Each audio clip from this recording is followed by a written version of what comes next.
은혜 받으실 말씀은 사도행전 2장 25절에서 29절입니다. 다윗이 그를 가리켜 이르되 내가 항상 내 앞에 계신 주를 배웠으며 나로 요동하지 않게 하기 위하여 그가 내 우편에 계시도다. 그러므로 내 마음이 기뻐하였고 내 혀도 즐거워하였으며 육체도 희망에 거하리니 이는 내 영혼을 음부에 버리지 아니하시며 주의 거룩한 자로 썩음을 당하지 않게 하실 것이미로다.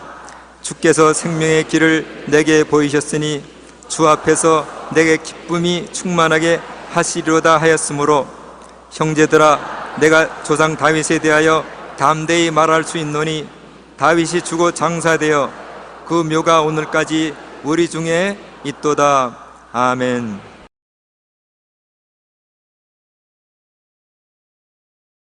오늘 저는 여러분과 함께 삶과 희망이라는 제목으로 말씀을 나누고자 합니다.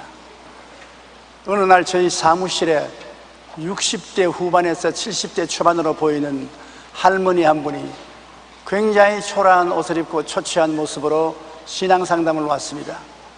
그 할머니 말에 귀를 기울인 즉 6.25 때 10대 말의 젊은 아가씨로서 시골에서 결혼을 했어요.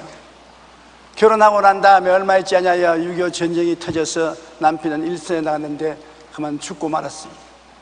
남편이 없는 10대의 여성이 유복자를 가지고 어떻게 하겠습니까? 그러나 어린애기를 잘 길러서 낳았습니다. 어린애기를 낳고 난 다음에 친정에서는 빨리 어린아기를 고아원에 갖다 맡기고 인생을 재출발하라고 재촉을 하고, 또 아는 사람은 다 어린아이를 키울 수가 없으니까 맡기고 재출발하라고 그렇게 하는데, 애기의 얼굴을 들여다보면은 자기의 마음속에 무언지 큰 소망이 떠오르다는 것입니다. 장차 내가 고생스럽더라도 얘를 잘 키워 놓으면 얘가 청년이 되고 가정을 이루게 될 때 나는 호사를 할 것이다. 그러므로 내가 결혼을 하지 말고 이 애를 키우기 위해서 전력을 기울여야 되겠다. 그래서 있는 힘을 다해서 아기를 키우는데 좌우간 세상에서 해본 일은 다 했어요.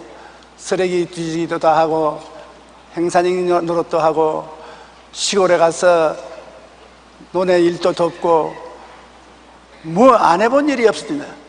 그러면서 손도 거칠고 몸도 거칠고 그런 사이에 몸은 늙어지고 어린 아이는 자라서 초등학교, 중학교, 고등학교, 대학을 마치고 군대에 갔다 왔을 때는 이미 할머니가 다 됐습니다. 그래서 그래도 희망을 가지고서 그 아들 장가를 보냈는데요, 장가를 보내고 얼마 있지 않아요 며느리가 어머니를 안 보겠다는 겁니다. 절대 어머니 안 보겠다. 어머니 위해서 밥도 안 차려주고 빨래도 어머니 빨래는 따로 내놓고 어머니가 직접 하라 그러고. 그런데 아들이 섭섭하게도 자 어머니 편을 들어주면 좋겠는데 아들도 며느리와 한패가 됐어.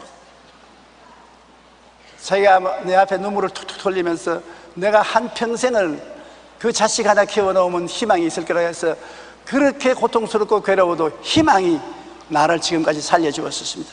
희망이 없었으면 나 벌써 포기했지요. 그런데 이제 와서 그 희망이 산산조각이 나고 마는 것입니다. 이제는 아들도 며느리도 다 필요 없이 되고 말하는 것입니다. 나는 이 세상에 버림받은 여자입니다. 목사님, 나는 어떻게 해야 됩니까? 그래서 내가 자매님, 이게 세상입니다. 헛되고 헛되며 또 헛되고 헛되니 모든 것이 헛되다고 전도서에 말한 것처럼 인간의 희망은 이루어져도 얼마 안 있으면 사라지고 마는 것입니다.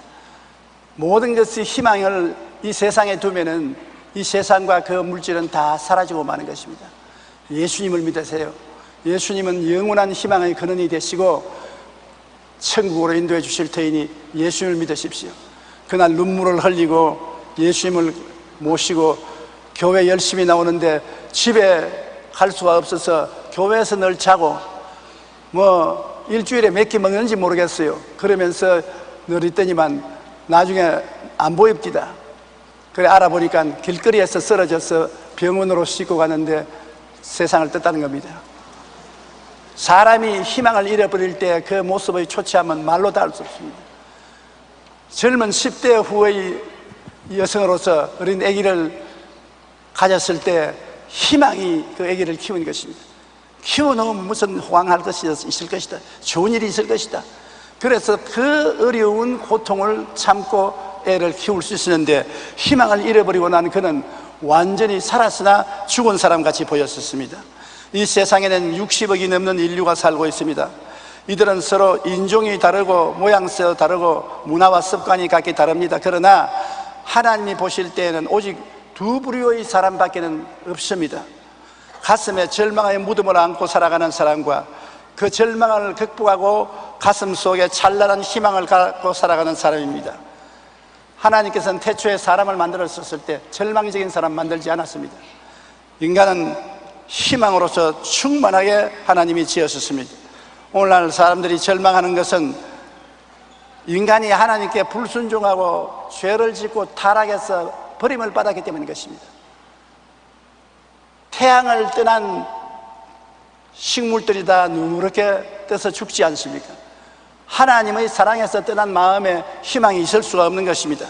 덴마크의 철학자 키엘케코르는 이와 같은 인간을 죽음에 이르는 병에 든 사람이라는 것입니다. 마음에 절망이 있으면 죽음에 이르는 병이 들었어요. 우리가 불순종과 불신앙의 죄를 통회할 때 하나님 앞에 나아가 우리는 절망적인 삶을 극복하고 희망이 넘치는 삶을 살 수가 있습니다. 삶의 희망을 잃어버리면 제일 중요한 것이 살아갈 힘과 용기를 잃어버린다는 것입니다. 희망이 있을 때는 살아갈 용기와 힘이 있는데, 희망이 없으면 기운이 다 빠져버리고 살아갈 수 있는 용기와 힘이 상실되고 인생을 포기해버리고 마는 것입니다.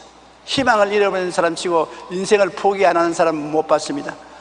술을 퍼먹든지 그냥 방종하든지 될 대로 되라고 인생을 포기해버리고 많은 먹는 있는 것입니다. 그렇지 않으면 식물인간이 되어서 아무것도 하지 않습니다. 하늘만 뻔히 쳐다보고 있고 자지도 아니하고 먹지도 아니하고 식물인간처럼 되어버린 것입니다. 그렇지 않으면 희망을 잃어버린 사람은 우울증의 노예가 되어서 마음에 즐거움이 없고 누가 와서 무슨 말을 해도 대꾸를 하지 아니하고 완전히 고독한 인생을 살게 되는 것입니다. 잠언서 17장 22절에 마음의 즐거움은 양약이라도 심령의 근심은 뼈로 마르게 한다고 말한 것입니다. 즐거운 마음은 좋은 약과 같아서 심신을 치료하지만 마음의 근심은 뼈로 마르게 하니까 그 몸에 살이야 안 마를 수가 있겠습니까? 사는 것이 죽는 것보다 못하다고 말하는 사람들이 많습니다. 희망을 잃어버린 사람은 죽음을 삶보다 더 좋아하고 있는 것입니다.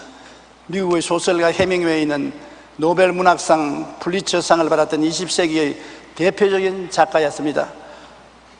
그의 작품 가운데는 무기여 잘리거라, 누구를 위하여 종은 울리나, 노인과 바다 등 지금 많은 사람에게 사랑을 받고 있는 유명한 책들입니다.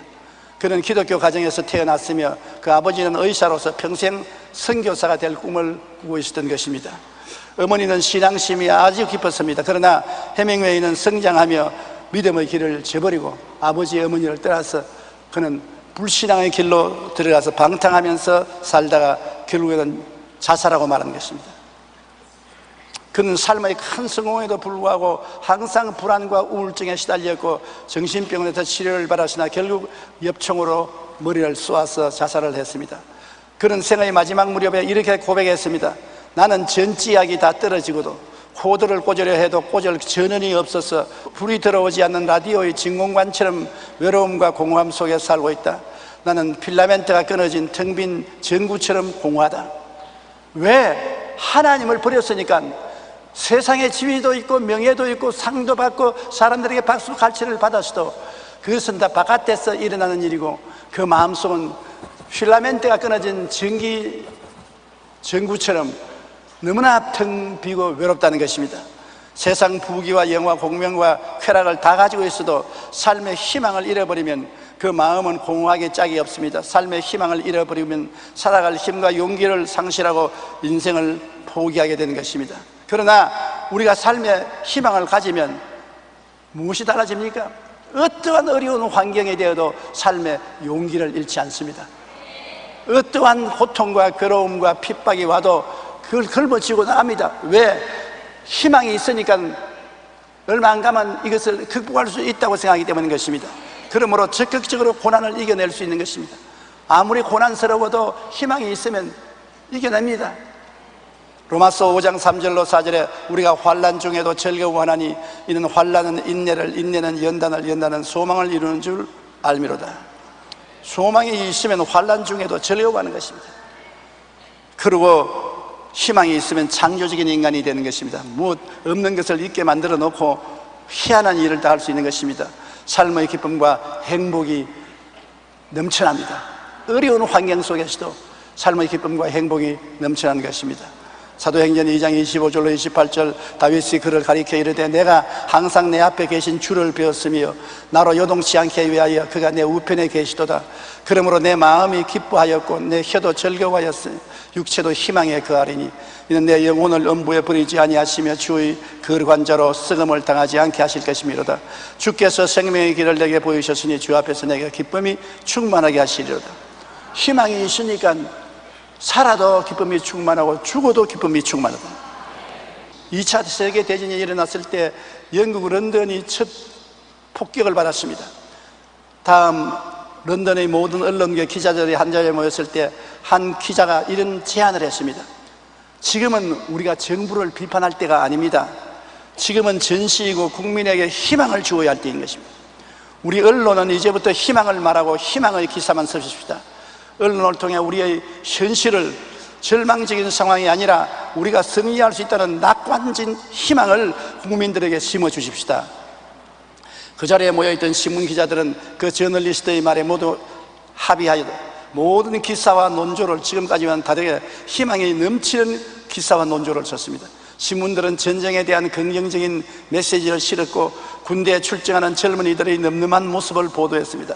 사랑하는 남편과 아들을 전쟁터에 보내고 그들을 위해 기도하러 예배당에 모인 성도들의 모습이 신문의 대문짝 만큼 헤드라인으로 차지했습니다. 또한 이 전쟁에 승리하실 것이라는 지도자들의 희망이 찬 메시지가 신문에 실렸습니다. 그러자 갑자기 영국 국토 전체는 순식간에 희망이 넘쳐나기 시작한 것입니다. 그들의 가슴에는 희망의 불꽃이 타오르기 시작했고 전쟁의 승리를 국민 전체가 믿기 시작한 것입니다. 우리는 독일과의 전쟁에서 이긴다는 것을 믿기 시작한 것입니다. 아무리 절망적인 상황이라 할지라도 삶에 희망이 있으면 살아갈 힘과 용기가 생겨나고 그 어떤 고난이라도 적극적으로 이겨낼 수가 있게 되는 것입니다. 그러므로 저널리즘의 힘이 얼마나 강합니까? 현실은 영국이 그때 암담했습니다. 그 암담한 현실을 신문이 자꾸 파헤쳐서 부정적으로 말을 했으면 영국은 전쟁에 섰을 것입니다. 일제히 신문들이 일어나서 정부를 칭찬하고 국민들에게 용기를 주고 전쟁은 우리가 이긴다고, 우리는 승리한다고 희망을 주었으므로 국민들은 그것을 보고 모두 희망을 할 수 있다 하면 된다 해보자. 앞다투어서 전쟁에 나가기를 원하고, 그래서 전쟁에 이겼지 않습니까? 우리 짧은 인생을 살면서도 우리나라에도 매스컴이 잘못해가 국민 전체를 절망에 빠뜨리는 걸 우리는 보았지요. 소고기 파동 때 텔레비들이, 신문들이 부정적인 말을 적어서 사실 아닌 거짓말을 확대해서 온 국민 전체가 분노하고 치를 떨었습니다. 나라가 무너지는 같이 되었습니다. 이 매스컴들이 나라와 국민에게 희망을 심어주기도 하고 절망을 가져오기도 하는 것입니다. 오늘날의 시대는 매스메디아 시대이기 때문에 매스컴을 통해서 우리는 모든 정보를 얻습니다. 절망적인 정보는 모든 우리 국민들을 낙심시키고 좌절시키는 것입니다. 그러나 희망을 주면 어떤 어려움에서도 일어나서 창조적인 삶을 살 수가 있게 되는 것입니다. 오스트리아의 정신의학자인 빅터 프랭클 박사는 2차 대전 당시 유대인이 나치의 수용소에 잡혀서 살아나온 사람 중에 한 사람인 것입니다. 그리고 그런 600만 유대인이 참사를 당한 나치 수용소의 체험담을 책으로 기록했습니다. 그 책에는 그는 인간이 위기의 상황 때에서도 희망을 가질 때는 놀라운 힘이 나타나는 것을 체험했다고 말했던 것입니다. 빅터 프랭클 박사는 희망을 포기한 사람은 나치 수용소에서 다 죽어갔다는 것입니다.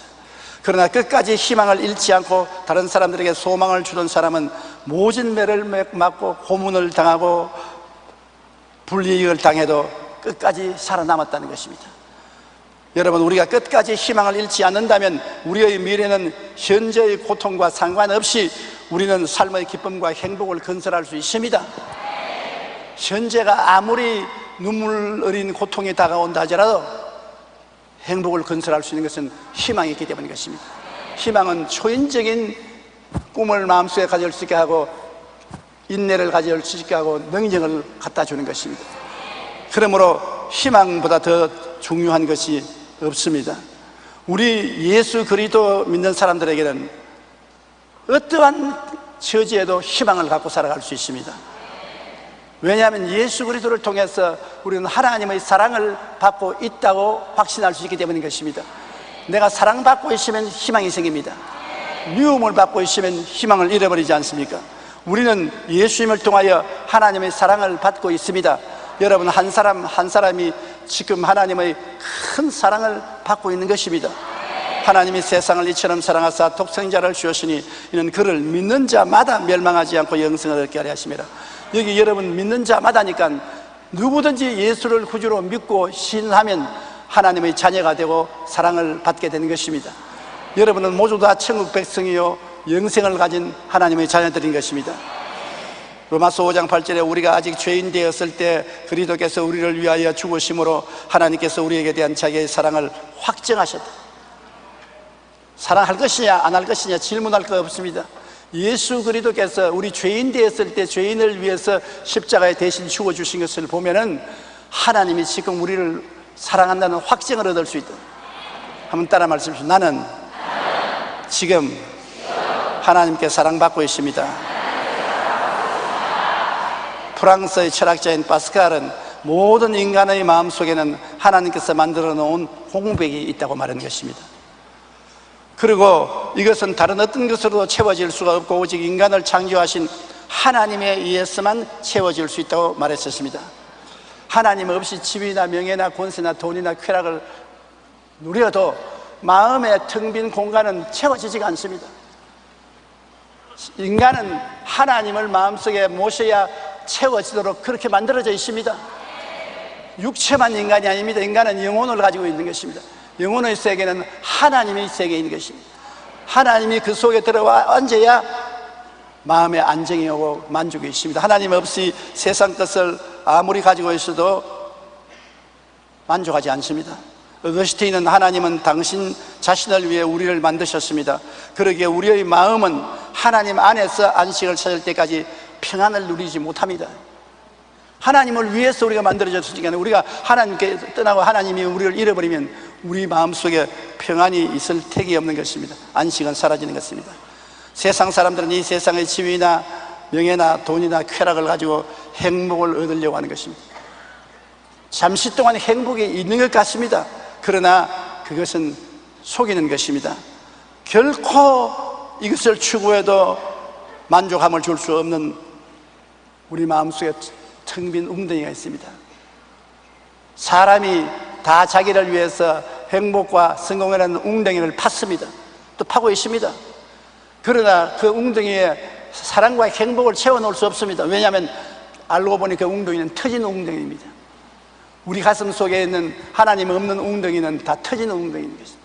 하나님이 계셔야 그 터진 웅덩이가 메꾸어지고 우리의 노력하고 일하는 보람이 생겨나게 되는 것입니다. 그러므로 우리 그리스도인들이 희망을 가질 수 있는 이유는 예수님을 통하여 하나님의 사랑을 받고 있기 때문에 그런 것입니다.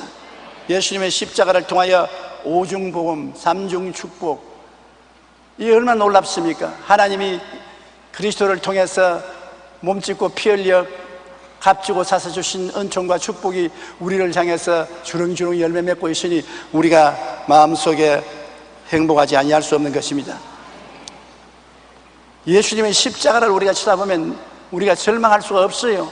아무리 내 상황이 어렵고 괴롭고 한심할지라도 십자가를 쳐다보면 그 속에서 예수님은 나같이 못난 인간을 위해서 하나님 아들이 사람을 대신해서 십자가에 몸짓고 피 흘려서 나를 믿으면 죄사함을 받고 영원한 생명을 얻는다고 말하고 계시고, 나를 믿으면 세상과 마귀를 이길 수 있는 힘을 얻는다고 말씀하시고, 내가 채찍에 맞음으로 너가 나음을 입었다. 너의 병과 고통을 내가 짊어졌다.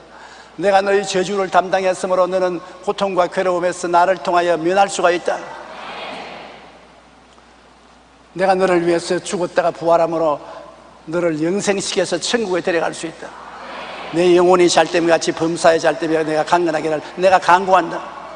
이런 하나님이 십자가에서 우리에게 그런 약속을 주시고 몸을 찢고 피를 흘려 보증을 하고 계시는데, 우리 마음속에 절망하면 어떻게 합니까?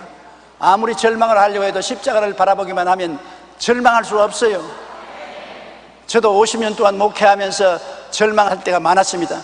목사가 절망했다니까 부끄러운 말이지만은 젊을 때는 감추어도 이제는 감추지 않습니다. 감추어봤자 무슨 수가 있겠습니까? 사실은 절망할 때가 많았습니다.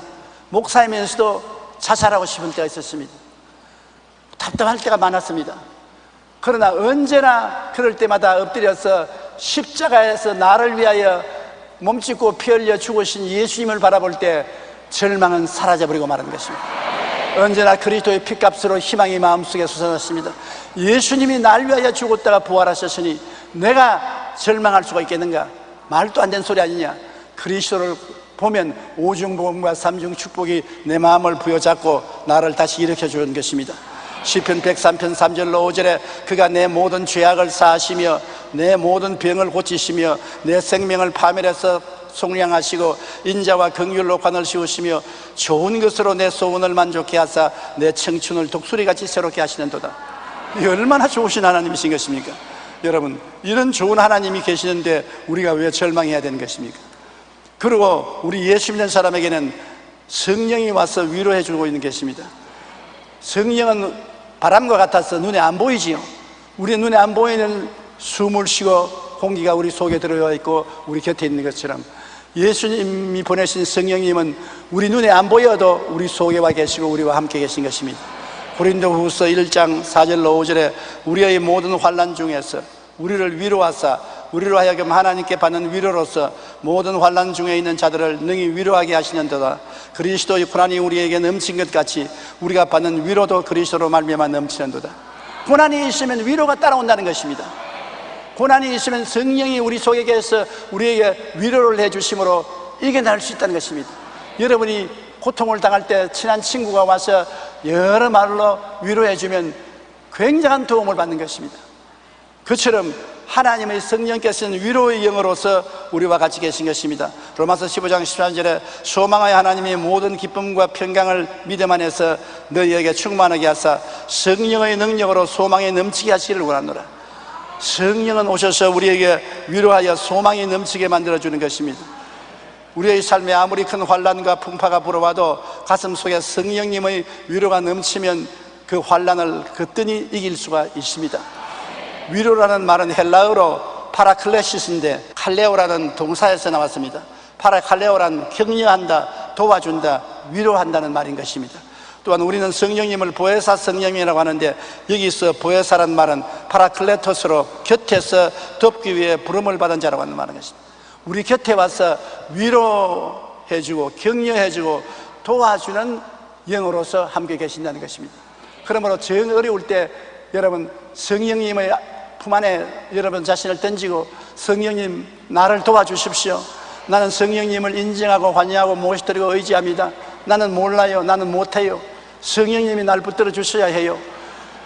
그러면 꼭 성령님이 와서 도와주시는 것입니다. 저는 그것을 온 세계 다니면서 체험했습니다. 기후가 다르고 음식이 다르고 잠자리가 바뀌고 여행에 피곤해져서 집회장에 나갔을 때 강단에서 다리가 부들부들 떨리고 몸에 열이 나고 고통스러울 때가 한두 번이 아니었습니다. 그런데 내가 강사로서 와서 몸이 아파서 못한다고 호텔에 들어앉아 있으면 어떻게 합니까? 오직 의지할 것은 성령밖에 없습니다. 성령이 나의 연약함을 도와주시기 위해서 와 계시기 때문에 성령님을 인정합니다. 환영합니다. 모시드립니다. 의지합니다. 성령이여 나는 성령님을 꽉 붙잡으니 살든지 죽든지 흥하든지 망하든지 성하든지 쇠하든지 성령께서 나에게 힘을 주시고 나에게 능력을 주시옵소서. 그러면 언제나 집회 장소에 가서 집회를 하게 되면 성령이 마음을 뜨겁게 만드시고 몸에 새로운 힘이 생기고 즐거움이 생기고 집회를 성공적으로 마칠 수가 있었던 것입니다. 성령은 위대한 위로의 능력으로 우리와 같이 계시므로 그 위로를 여러분 늘 받아야 되는 것입니다. 아무리 환난이 심해도 희망을 가질 수 있는 이유가 희망의 근원인 성령이 우리 속에 와서 함께 계시기 때문인 것입니다. 또 우리 예수 믿는 사람이 희망을 가진 것은 천국의 약속을 갖고 있기 때문인 것입니다. 천당의 약속이 있어요. 이 땅에 우리의 삶이 끝나면 눈물과 근심과 단식과 이별하는 것이나 고하는 것이나 앓는 것이 없는 영원히 사는 천국이 여러분에게 약속되어 있다고요.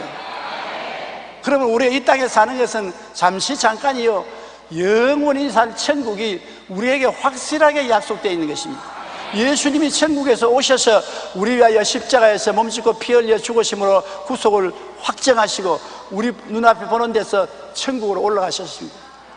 예수님께서 데리러 오시는 것입니다. 우리는 예수님과 함께 천국에서 영원히 살게 되는 것입니다. 베드로전서 1장 3절로 5절에 우리 주 예수 그리스도의 아버지 하나님을 찬송하리로다. 그의 많으신 긍휼대로 예수 그리스도를 죽은 자 가운데서 부활하게 하심으로 말미암아 우리를 거듭나게 하사 산 소망이 있게 하시며 썩지 않고 더럽지 않고 쇠하지 아니하는 유업을 잊게 하시나니 곧 너희를 위하여 하늘에 간직하신 것이라. 너희는 말세에 나타내기로 예비하신 구원을 얻기 위하여 믿음으로 말미암아 하나님의 능력으로 보호하심을 바라나니라. 특별한 취급을 받는 사람들이 된 것입니다. 예수님이 부활하심으로 우리에게 산 소망을 주신 것입니다. 우리 소망이 꺼져가는 소망도 아니요 죽어가는 소망도 아닙니다. 산 소망을 우리에게 주신 것입니다. 시편 146편 5절에 야고보의 하나님을 자기의 도움으로 삼으며 야훼 자기 하나님에게 자기의 소망을 두는 자는 복이 있도다. 하나님께 소망을 줍니다. 온 세상 날벼락도 주 예수 안 버려. 안 버리니까 소망을 가질 수 있죠. 좋을 때는 품어주시고 조금 나쁘다고 발길로 차버리면 우리 무슨 소망이 있겠습니까? 주님은 좋을 때도 우리와 같이 계시고 어려울 때도 우리와 같이 계시는 것입니다. 신명기 28장 12절로 13절 우리 다 같이 한번 읽어보십시다. 야훼께서 너를 위하여 하늘의 아름다운 보고를 여시사 내 땅에 때를 따라 비를 내리시고 내 손으로 하는 모든 일에 복을 주시리니 내가 많은 민족에게 구워줄지라도 너는 꾸지 아니할 것이요 야훼께서 너를 머리가 되고 꼬리가 되지 않게 하시며 위에만 있고 아래에 있지 않게 하시리니. 이만한 은총을 주시는 하나님이 우리와 같이 계시니까 금세 안심 내세 복락을 받을 수밖에 없는 것입니다. 그러므로 크리스찬들은 절망할 수가 없는 것입니다. 그러므로 우리가 남은 여생을 희망 속에 살기 위해서는 언제나 십자가 대속의 은혜를 생각해야 되는 것입니다. 십자가를 잊어버리면 안 되는 것입니다. 십자가의 오중보험과 삼중축복을 늘 생각해야 되는 것입니다. 그리고 하나님의 사랑과 예수님의 은혜가 더 나은 내일을 주실 것을 꿈꿔야 되는 것입니다.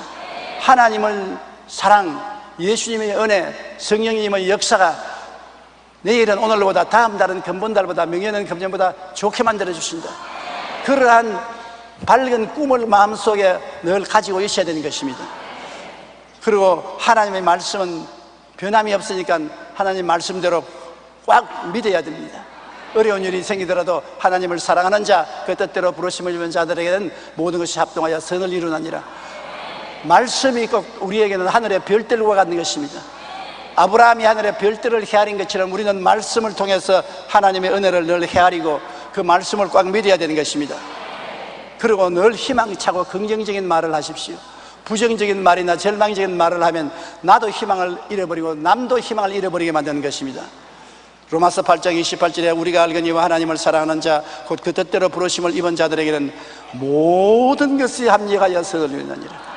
모든 것이라는 것은 좋은 것도 있고 나쁜 것도 있고 잘 되는 것도 있고 못 되는 것도 있고 축복받을 때도 있고 어려움 있을 때도 있고 이 모든 것이 다 합력하여 선을 이룬다. 나중에는 선하게 된다. 그렇기 때문에 예수 믿는 사람은 절망할 수 없습니다. 저는 지나간 50여 년의 목회를 되돌아보면 하나님은 저에게 늘 희망의 전도자가 되라고 말씀해 주셨습니다. 제가 처음 목회하던 시절 우리나라는 가난하고 헐벗고 굶주린 사람들이 대부분이었습니다. 특히 저희 양분이들은 삶의 희망을 잃고 절망하여 인생을 포기한 사람들이 대다수였습니다. 그러므로 저들에게 희망의 복음을 전할 수밖에 없고 복 주시는 좋으신 하나님을 전할 수밖에 없었습니다. 많은 사람이 저보고 기복신앙을 전한다고 손가락질하고 욕을 했지만은 우리 교회 찾아오는 성도들은 다 가난하고 헐벗고 굶주리고 희망을 잃어버린 사람들이 찾아오는데, 그게 희망을 전하고 복을 안 전하고 하면 그들이 살아날 수 없는 것입니다. 천막교회 시절, 서대문 시절 우리 교회는 가난하고 헐벗고 굶주린 사람들이 때를 지어 찾아왔습니다. 경상도 전라도에서 한번 살아보겠다고 서울로 올라왔다가 못 살게 되고 변두리에 쫓겨난 사람들이 오도 가지도 못하고 절망지게 있을 때 희망을 준다는 복음을 전하는 천막교회에 개미떼같이 모였던 것입니다. 우리 교회는 그런 사람들이 구름떼같이 모여왔습니다. 이들은 말씀 가운데서 하나님의 사랑을 깨닫고 구원받아 변화되고 기적을 체험하고 오늘날 여의도 순복음교회를 만들어낸 것입니다. 가난하고 헐벗고 굶주린 그 분들이 헌금하고 노력해서 우리 교회를 만든 것입니다. 저는 늘 희망의 전도자가 되라는 사명을 마음에 품고 오중복음과 삼중축복의 메시지를 개발하여 사람들에게 희망을 주기 위해 힘을 썼습니다. 하나님은 모든 것을 희망으로 시작하여 희망으로 끝나라고 명령을 내렸었습니다. 절대 희망으로 시작해서 절망으로 끝나지 마라. 희망을 시작해서 희망으로 끝나라고 말씀을 하셨습니다. 그러므로 희망의 메시지를 가지고 저는 한국에서뿐 아니라 온 천하 만국에 나가서 복음을 전거했습니다. 그러자 희망을 바라는 수많은 사람들이 구름대같이 몰려왔고 희망과 용기를 얻고 구원을 받고 변화를 받는 것을 저는 보고 체험했습니다. 여러분, 절망에 처한 사람에게 절실히 필요한 것은 바로 희망입니다. 저는 절망에 빠진 성도들에게 희망의 메시지를 힘차게 선포했고 그들은 현실에는 아무것도 없었지만 가슴속에 희망을 갖고 일어나니까 무에서 유를 창조하는 기적을 체험하게 된 것입니다. 희망이 사라지면 꿈도 사라지고 믿음도 사라지고 절망과 죽음의 포로가 되는 것입니다. 희망이 사라지면 안 됩니다. 그러면 꿈도 사라지고 믿음도 사라지고 절망과 죽음밖에는 기다리고 있는 것이 없습니다. 하나님의 사랑과 예수님의 은혜와 성령님의 도우심을 끊임없이 감사하고 마음의 희망의 불꽃을 타게 해야 되는 것입니다. 희망의 불꽃이 타고 있는 이상 우리는 망하지 않습니다. 버림받지 않습니다. 패배하지 않습니다. 그러므로 우리 스스로가 희망을 가질 뿐 아니라 우리가 가는 곳마다 희망을 전달하는 우리가 되시기를 간절히 바랍니다.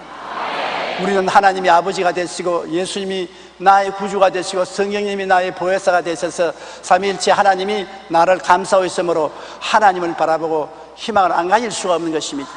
그 하나님을 사람들에게 전달하면 희망은 널리 널리 퍼져나가는 것입니다. 그 하나님이 계시기 때문에 희망의 기적이 일어납니다. 오늘 여러분의 마음속에 희망의 기적이 일어납니다. 눈에는 아무 증거 안 보이고 귀에는 아무 소리 안 들리고 손에는 잡히는 게 없고 내 앞길 7일까지 어두워도 하나님이 계시고 예수님이 계시고 성령이 계십니다. 하나님은 나의 사랑을 주시고 예수님은 은혜를 주시고 성령님은 도움을 주시는데 삼위일체 하나님을 붙잡았는데 어떻게 절망이 우리를 정복할 수 있는 것입니까? 우리는 희망이 있습니다. 잘 살 수 있습니다. 병고침 받을 수 있습니다. 일어날 수 있습니다. 문제가 해결될 수 있습니다. 승리가 다가올 수 있습니다. 왜냐하면 내 마음속에 희망이 있기 때문인 것입니다. 희망은 우리 마음속에 꿈을 만들어내고 꿈은 우리 마음속에 믿음을 만들어내고 믿음은 우리에게 용기와 담력을 만들어내는 것입니다. 할 수 있거든요. 무슨 말이냐? 믿는 자에게 능치 못하심이 없나니라. 할 수 있다 하면 된다. 해보자. 희망이 있다. 놀라운 하나님의 축복인 것입니다. 희망을 끝까지 가지고 희망의 전도자가 되시기를 주의 이름으로 축원합니다. 우리 기도드리겠습니다. 사랑이 많으신 우리 아버지 하나님, 하나님이 우리 가운데 주신 것 중에 가장 위대한 것이 희망입니다. 어떠한 가난한 집안에도 희망을 버리지 않으면 다시 일어납니다.